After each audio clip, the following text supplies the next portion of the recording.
자원순환의 중요성을 설명하는 제로 웨이스트 샵의 성격이다. 저의 이제 더 중요한 가치는 잔재 쓰레기를 제로로 만드는 기지. 매립이나 소각이 되지 않게 재활용이 되는 것이 돼야 잔재 쓰레기가 제로가 되고, 실제로 우리 이번에 방문했 일산의 쓰레기 소각장은 1년에 그 잔재 쓰레기를 버리는 비용 때문에 50억을 쓴다. 재활용 안 되고 잔재 쓰레기를 압축해서 내보내면 시멘트 공장 소성 연료라고 그러는데 연료로 쓴다는 거죠. 그거는 가치가 있는 거 아니냐? 다운 사이클이죠. 업 사이클은 아니죠. 근데 매립이나 소각보다는 낫지만 그거가 마치 솔루션인 것처럼 사실 기사화가 많이 되고 있는 것은 그거는 아닌 것 같아요. 어쨌든 재사용 재활용돼서 매립 소각이 되지 않게 하는 거 중요하다. 식품용기 소재통이라는 게 굉장히 중요하다. 선별장을 가봐도 소재가 너무 다 다른 거지. 투명 용기, 테이크아웃 컵 같은 거는 페트로 통일해라. 불투명 용기, 예를 들어 배달 트레이, 검정색 이런 트레이 있죠. 이런 건 PP. 화장품 용기는 뭐 우리 페트 PP, 투명으로 웬만하면 하고. 생수통은 자원이죠. 이게 최고 품질의 가장 단가 높은 자원이라고. 얼음잔에는 깨지지 않게 하려고 페트에다가 페트G. 그래서 쓰레기 선별장에는 이게 들어오면 이게 엄청나게 많이 들어와. 이게 들어오면 잔재 쓰레기로 버리는 거야. 이게 제일 문제라는 거야. 그 다음에 PP. 그리고 이 두 가지 소재를 국내에서는 제일 많이 재활용한다. 그 다음으로 많은 이제 재활용 공장이 이제 그 다음 P. 유리는 뭐 유리 공장으로 바로 가죠. 수거업체가 파쇄하는 공장을 보내고, 파쇄하는 공장이 유리 공장을 보내면 녹여서 유리로 만드는 거죠. 아까 말씀드렸듯이. 우리가 이렇게 분리수거함을 따로 하고 쌓아놓고 소재별로 쌓아서 공장으로 펠릿 공장, 유리 공장 이렇게 실어 나르는 거예요. 이 쓰레기통을 제로 웨이스트 샵에 또 놔서 화장품 회사가 왜 돈을 쓸어서 용기를 먼데 수거하러 가서 그 소재 공장을 보내야 되냐. 섞여서 재활용이 안 되니까. 플라스틱 쓰레기를 줄이는 것, 자원 재활용하는 것이 화장품 회사에서는 할 수 있는 우리의 실천, 현실적인. 우리는 플라스틱 소재를 다루고 실제 제조하고 이것을 유통하는 회사. EPR 제도도 있지만 생산자 재활용 책임제도, 그런 측면에서도 재활용 소재의 재활용성에 대해서 그런 것들을 연구하고, 그 과정에서 아까 말씀드린 탄소 배출이 절감하는, PCR 소재를 썼을 때 탄소 배출이 절감되는 이 용기를 그럼 왜 코팅하냐, 투명 유리하면 되지. 이거 고객들도 물어볼 거라고. 1280도에서 폐유리를 녹일 때 코팅된 것과 인쇄된 것은 다 날아가더라. 근데 얘는 이제 비타민 C가 있어서 내용물 안정성 때문에 코팅할 수밖에 없었다. 에센셜 오일도 마찬가지. 여기 이제 세면대가 맨 옆에 있는 거는 용기를 가져오면 세척이 안 돼 있으면 고객님 세척솔에 세척을 직접 해주셔야 돼요. 세척을 해주시고 버려주시면 됩니다. 제로웨이스 굿즈들, 우리가 제로웨이스 삶을, 대안적인 삶을 살기 위해서 필요한 물품들에 대해서 소개하고 있는 곳이고요. 마이너한 부분이지만 이제 아로마티카 쇼핑백을 나눠주지 않죠. 고객한테 기증받은 쇼핑백을 아로마티카 라벨 정도 붙여서 이걸 그대로 쓰고 있고요.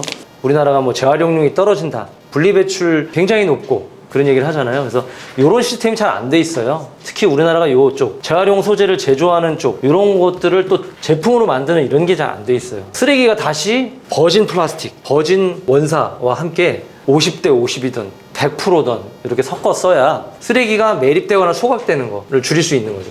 그것을 무한순환 플라스틱, 무한 플라스틱 사이클이라고 해서 저희가 이렇게 무플사 설명을 하고 있습니다. 물건을 살 때부터 이게 재활용이 되는가를 고민해야 된다. 내용물을 담을 수 있으면 리필 스테이션에 내용물을 담고, 용기를 수명이 닿았을 때나 다시 사용할 수 없을 때는 녹여서 다시 쓰는 게 리사이클. 정확하게 그렇게 하다 보면 쓰레기 배출량이 줄어들죠.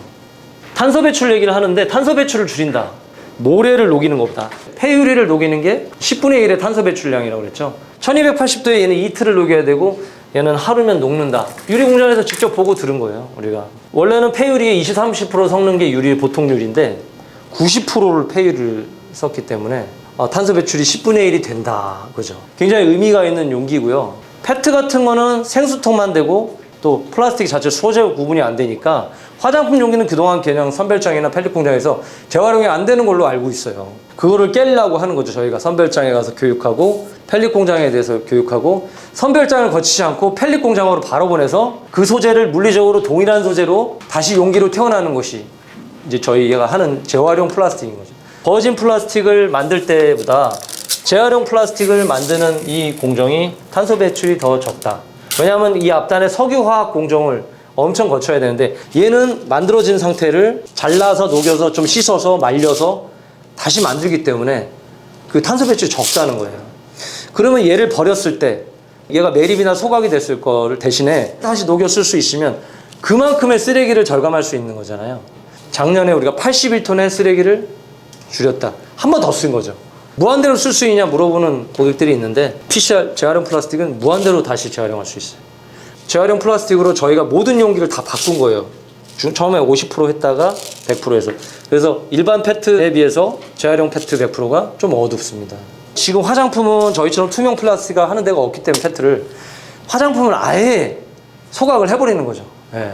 그런 부분이 이제 문제라 화장품도 재활용 플라스틱을 쓸 수 있고 내용물에도 전혀 문제가 없고 품질에도 문제가 없고 유통에도 문제도 없다. 그리고 거기다가 인쇄를 하는 거 대신에 라벨을 붙여서 뗄 수 있는 수분리 라벨로 적용해서 잘 뗄 수 있는 투명 라벨로 저희가 이제 가고 있는 거죠. 국내에서는 그 페트 PPP 요거 재활용 된다. 네, 이렇게만 기억하시면 돼요. 재활용이 안 되는 소재는 이렇게 섞여 있거나 ABS산 페트지 이런 것들 안 된다. 근데 이것들이 화장품에서 많이 쓰는 소재다. 왜? 유리 같아서. 그래서 많이 토너 용기 같은 거에 페트지를 많이 쓰고요. 크림 용기도 많이 쓰고. 아로마 테라피 존은 그냥 원료를 설명을 해야 돼. 그래서 저희는 제품 만들 때 정제수 대신에 추출물 쓴다 이렇게 쓰잖아요.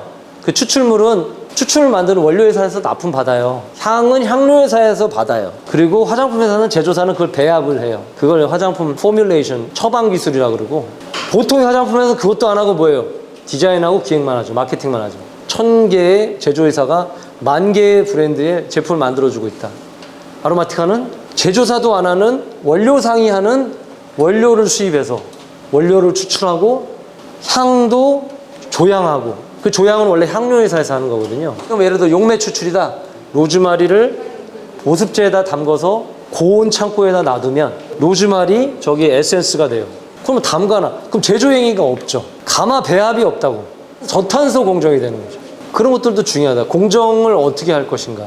그런 것들이 우리가 제조를 연구 개발을 하고 소재 개발을 하기 때문에 각각의 향의 원료들을 테라피 등급의 에센셜 오일을 조향을 해서 피부 타입별로 특정 효과를 위해서 블렌딩을 하는 거예요. 아로마 테라피가 3대 대체약인데 대체의학적인 처방이다. 버가못은 스트레스를 해소해주고, 시더우드는 마음의 안정, 프랑킨센스는 균형, 로즈 제라늄은 밸런싱. 그렇게 해서 마음의 짐을 덜어준다. 이런 목적으로 향을 블렌딩해서 제품별로 요즘에 들어와서 관절염 치료제로 보스웰리아라는 홈쇼핑에서 많이 팔고 있는데 그것이 올리바넘이다. 그래서 이집트에서 시체 방부로도 쓰는 게 미르.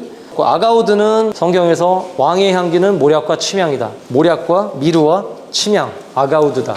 제사를 지낼 때 이 수지에서 오일을 뽑는 거예요. 그래서 이런 오일들은 뿌리 오일이라 또는 심재 오일이라 어떤 작용이 있어요? 심리적으로는 안정감, 뿌리를 내리게 해주는 거예요. 현대의학에 와서 이거를 아가우드를 어디다 쓴다? 막 만병통치약으로 막 쓰는 거예요. 대체의학적인 귀한 오일들을 우리가 직접 처방한다. 대한민국에는 없는 화장품 회사예요. 작지만 이걸 다 하는, 우리가 이제 그렇게 본보기가 되는 거죠. 본보기. 투명 용기에 제품 만들어도 제품에 문제도 없고 아름답다. 유통에 문제 없다. 제품 효능에 문제 없다. 아까도 고객이 걱정했듯이 재활용 플라스틱에다가 내용물 담으면 부모님한테 이거 쓰게 해드려도 되나? 뭐 그런 것들에 대해서 사전 교육을 좀 해야 되겠죠. 좋은 영향, 선한 영향을 미칠 수 있도록 해야 될 것 같습니다. 감사합니다.